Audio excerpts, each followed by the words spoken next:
Imagine lying down, closing your eyes, and drifting into sleep in just 2 minutes. This method was created for soldiers who needed to sleep anywhere, under any conditions. This technique comes from the U.S. Navy pre-flight school, where pilots were trained to fall asleep in 120 seconds.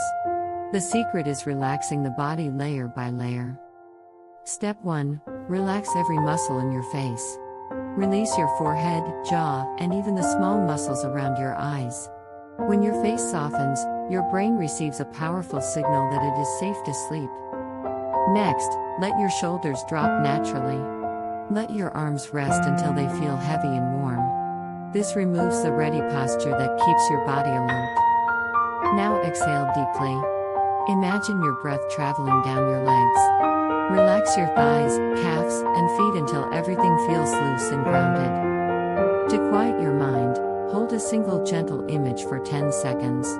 Picture yourself drifting in a canoe at sunset or lying in a warm field beneath a soft sky. If thoughts return, repeat the phrase "don't think" for 10 seconds. This simple rhythm resets your mental focus. The military reported that this method worked for 96% of people after 2 weeks of practice. Like any skill, sleep can be trained gently and consistently. If you want more amazing science explained simply, subscribe to Facto Nerd and sleep better tonight.